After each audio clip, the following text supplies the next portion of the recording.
remember when I was growing up in Valencia there, I remember when I graduated out of high school, I wanted to go to Cal Arts. I seen them when they built that art school. And I went over there and I wanted to go to that school. And I filled the application out. Counselor said, well, it's showing your parents is making too much money in order for you to be accepted for a grant, but they're not making enough money to put you into school and provide for the family. But it never stopped me from creating. I feel like I came a long ways with being just a self-taught artist, with not even going into university, because I was going to give it 100% in that university because I was so dedicated into the arts. And I remember going over to the school there, and the library was open to 12 o'clock at night.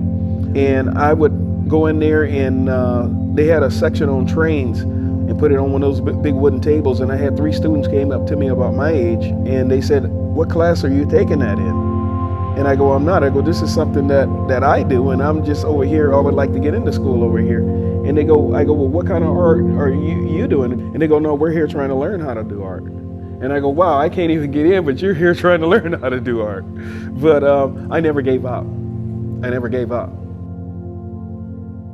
Hello, my name is Jackie Hadnot. I'm known as the Wood and Iron Horses. I've been doing this going on to between 47 to 48 years. I wouldn't have never dreamed of, and I didn't know it, that about a month later, he came in, he goes, Jack, how do you feel about being the 3rd one that ever carved the main cross for Olvera Street? And I go, the main cross in front? He goes, yeah, Jack, that's a major honor. He goes, the city spends millions of dollars to bring different buildings back up the park, but he goes, do you realize that's the most important thing here is the cross? And he goes, how much would something like that cost? And I said, Miss Espinosa, I have no control over where we get the wood and what they charge, but I do have control over my costs.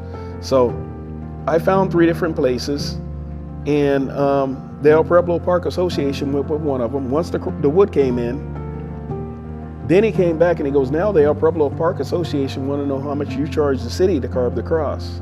And I told him, I go, because the 2nd cross was almost ready to break. The termites had ate it up away from its boats. And then he goes, how much would you charge to carve the cross? And I go, I have to be honest with you, I couldn't put a price on that. And I told him why. I told him, I believe in my heart, if all of us was standing right here in this studio and we had God right there and we were falling like the cross was, I believe he would try to lift us and keep us all up. I go, all I want to do is heal the wound. I go, we heal that wound, we'll be blessed over 10 times more. And he goes, Jack, we the city can still pay you, but it's not about that. He's coming from the heart. He goes, with that being said, even more so, I know it's meant for you to be the 3rd one. I go, I can promise you one thing. If it's the last carving I ever do, I go, Mr. Espinosa, I'm going to take care of that cross. And that's exactly what I've done.